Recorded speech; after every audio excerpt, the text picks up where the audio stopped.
నమస్తే welcome to our channel నేను మిషాల్ని మాజీ మంత్రి పేరినాని ప్రెస్ మీట్ లో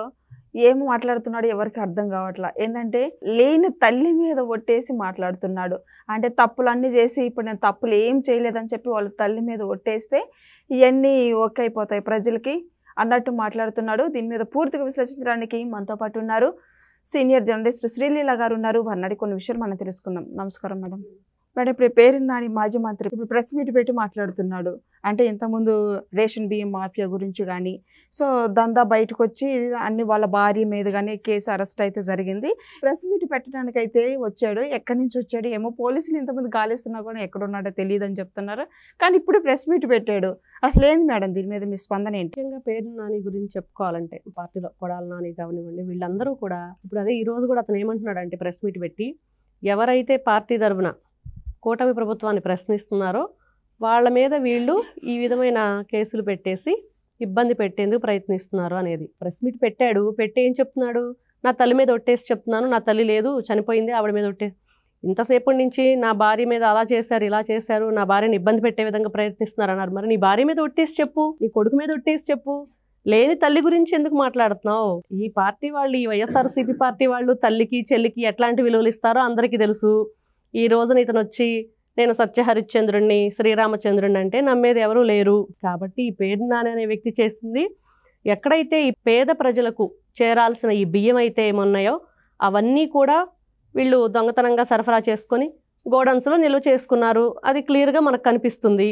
ఈ రోజున ఆ విచారణ చేస్తేనే కదా వీళ్ళందరూ బయటకు వచ్చింది విచారణ చేయండి అంటున్నారు మరి ఆ విచారణ చేస్తేనే ఇవన్నీ బయటకు వచ్చాయి అది అర్థం కావట్లేదు అనుకుంటా ఇదంతా వదిలేస్తే ఫస్ట్ ఇతను ప్రెస్ మీట్ పెట్టే ముందు ఏదైతే పోలీసులు విచారణ చేస్తున్నారు అన్నారో అవన్నీ కూడా పక్కదారి పట్టించే ప్రయత్నాలే తప్పించి ఇంకోటి ఏదీ లేదు అదైతే మనకి క్లియర్ కట్గా అర్థమవుతుంది వాళ్ళ భార్య పేరు మీద ఉంది గోడౌను ఆడవాళ్ళని రానియొద్దు రాజకీయాల్లోకి బయటికి ఇలా చేశారు అంటున్నప్పుడు మరి ఆవిడ పేరు మీద ఎందుకు చేయటం ఇతనే కదా ఆవిడ పేరు పెట్టింది మరి ఆవిడ పేరు పెట్టిన గోడౌన్లే కదా నువ్వు నిల్వ చేశావు అసలు నువ్వే కదా దానికి కారణం ఫస్ట్ ఆ లేడీ ఎవరైతే ఇంట్లో గృహిణిగా ఉంది ఆవిడ్ని బయటకు తీసుకురాకూడదు అన్నప్పుడు అది నీ పేరునో నీ కొడుకు పేరునో పెట్టుకోవాలి అసలు ఫస్ట్ లేడీని బయటకు తీసుకొచ్చిందే నువ్వు రాజకీయాల్లోకి మళ్ళీ నువ్వే నీతులు చెప్తుంటే ఎవరు నమ్ముతారు ఎవరు నమ్మరు కదా ఈ రోజున పేరినాని అనే వ్యక్తి ఒకటేనండి ఏదైతే వీళ్ళు పదే వైఎస్ఆర్సీపీ ప్రభుత్వంలో ఉన్న వాళ్ళందరికీ ఒకటే పదే బయటకు వచ్చేసి మేము తప్పు చేయలేదు అనేసి 100 సార్లు అనేస్తే అది ఒప్పైపోయిద్దని అనుకుంటారు లేకపోతే ప్రజలు పదే విని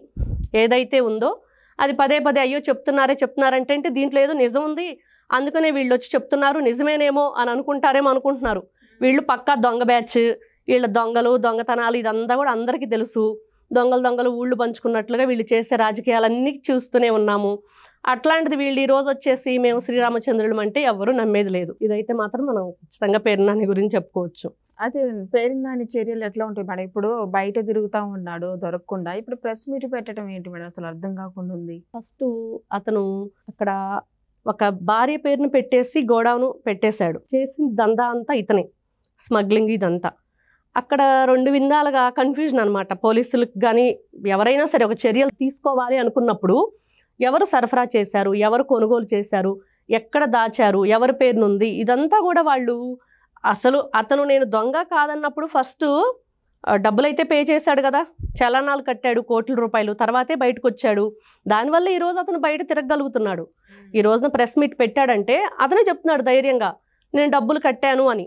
మరి డబ్బులు కట్టావంటే నువ్వు తప్పు చేసినట్లే కదా దానికోసమే ఇతను నువ్వు చెప్పావు నేను డబ్బులు కట్టానని ఈ రోజు కూడా ప్రెస్ మీట్లో చెప్తున్నాడు కట్టానంటే తప్పు ఒప్పుకున్నట్లే డైరెక్ట్గానేమో నేను చేయలేదు అంటున్నాడు ఇంకోవైపు ఏమో నేను డబ్బులు కట్టానంటున్నాడు ఇంకోవైపు ఏమో నా భార్యని ఇలా చేస్తున్నారంటున్నాడు అంతా కూడా వాళ్ళే రకరకాలుగా అసలు ఈ జగన్మోహన్ రెడ్డి ఈ పేరుని నాని ఈ కొడాల నాని ఇట్లాంటి వీళ్ళందరికీ ఆ స్క్రిప్ట్ ఎవరిస్తారో కానీ అది చాలా విచిత్రంగా ఉంటాయి అనమాట వాళ్ళు పెట్టే ప్రెస్ మీట్లన్నీ కూడా ఎంతసేపటికి మేము దొంగలం కాదని చెప్పుకుంటారు ఈ రోజు పోలీసులు కూడా ఖచ్చితంగా చర్యలు తీసుకున్నారు కాబట్టి ఆల్రెడీ విచారణ జరిగి వాళ్ళు తీసుకున్నారు కాబట్టి ఈ రోజున అతను చాలా డబ్బులు కట్టాల్సి వచ్చింది విచారణ లేకపోతే డబ్బులు కట్టేవాడు కదా తప్పు బయటపడింది అదేమంటే ఇంకో మాట చెప్తాడు పంది కుక్కలు తిన్నాయని ఎన్ని తింటాయి పంది కుక్కలు ఓ బస్తా తింటాయా ఎన్ని తింటాయి అసలు ఒక్కదానికి వాళ్ళకి ఎలికలు కొరికినాయి ఎలికలు మందు తాగినాయి అని చెప్పి లాస్ట్ టైం వాళ్ళ ప్రభుత్వం అప్పుడు చెప్పారు. ప్రతి ఒక్కటి కూడా పాపం అవి వచ్చి సాక్ష్యం చెప్పలేవు కదా, వాటి మీద ఏ చర్యలు తీసుకోలేరు కదా. కాబట్టి ఆ మూగజీవాల మీద వీళ్ళన్నీ కూడా ఇట్లాంటి అబద్ధ ప్రలాపం చేస్తూ ఉంటారు. ఇట్లాంటి వాళ్ళని మాత్రం ఖచ్చితంగా చట్టం ఎవరికి చుట్టం కాదు, వదిలిపెట్టే ప్రసక్తి లేదు. అయితే ఇది పక్కన పెడితే ఇప్పుడు మళ్ళీ విద్యుత్ ఛార్జీలు బాధలు పెంచేసి వైసీపీ వాళ్ళే పెంచి ఇప్పుడు వాళ్ళే ధర్నా దిగటం ఎంతవరకు కరెక్ట్ మేడం? ఇది దొంగే దొంగ నరుస్తున్నట్లుగా చేసేదంతా వాళ్ళు చేసేసారు. ఇప్పుడు ఫస్ట్ ఏదైతే ఈ వైఎస్ఆర్సీపీ ప్రభుత్వం అనుకున్న సీట్లు రాలేదు, ప్రజల్లో వ్యతిరేకత వచ్చిన తర్వాత వీళ్ళు ప్రజల్లోకి ఏదో ఒక విధంగా వచ్చి కూటమి ప్రభుత్వాన్ని అబాషు పాలు చేయాలి అనేది వాళ్ళ ముఖ్య ఉద్దేశం. దాంతో వాళ్ళు చేసినవన్నీ కూడా, వాళ్ళైతే ఏ పరిపాలన జరిగిందో 2019 నుంచి ఆ పరిపాలనలో జరిగినవన్నీ కూడా ఈ ప్రభుత్వం మీద నెట్టేసి ప్రజల్లోకి వీళ్ళ ద్వారా వీళ్ళు వచ్చిన తర్వాత ఇవన్నీ జరిగినాయి అనే ఒక అభద్రత తీసుకురావాలనే ఉద్దేశంతోనే తప్పించి ఎప్పుడు పెరిగినాయండి విద్యుత్ ఛార్జీలు? వీళ్ళు ఎన్నిసార్లు పెంచాడు? జగన్మోహన్ రెడ్డి 9 సార్లు పెంచాడు. అసలు అతను విద్యుత్ ఛార్జీలు పెంచడానికి ముఖ్య కారణం ఫస్ట్ ఇది గమనించాల్సింది ప్రజలు. ఎప్పుడైతే అతను ఎన్నికల ప్రచారంలోకి వచ్చేసి ఎవరికైతే తల్లివడి ఇస్తానని లేకపోతే రైతు భరోసా ఇస్తానని ఇవన్నీ కూడా చెప్పుకుంటూ వచ్చాడో వాటన్నింటినీ ఎలా ప్రజలకు అందకుండా మా జేబుల్లో వేసుకోవాలనే ఉద్దేశంతోనే విద్యుత్ ఛార్జీలు పెంచాడు. దాన్ని లింక్ చేశాడు. ఎవరికైతే విద్యుత్ ఛార్జీలు ఎక్కువగా వస్తున్నాయో వాళ్ళకి ఇట్లాంటివన్నీ కూడా అందకుండా చేశాడు. అది కదా బయటకు రావాలి ఇప్పుడు. అది మనం ఇప్పుడు ఎప్పుడైతే ఈ టీడీపీ కూటమి ప్రభుత్వం అధికారంలో ఉందో వీళ్ళందరూ కూడా ఈ విషయాలు బయటకు చెప్పాలి. వాళ్ళకి ఇప్పుడు ఎవరైతే ధర్నాలు చేస్తున్నారో వాళ్ళకి ఫస్ట్ అమ్మ బాబు మీరు చేసే ఇవి, మీరు చేసినవన్నీ ఇవి, ఇప్పుడు ఇంకా సిగ్గు లేకుండా ఏ మొహం పెట్టుకొని జనంలోకి వచ్చి మాట్లాడుతున్నారో ఒకసారి వెనక్కి తిరిగి ఆలోచించుకోండి అని చెప్పాలి. అదే జరుగుతుంది. Okay, thank you madam.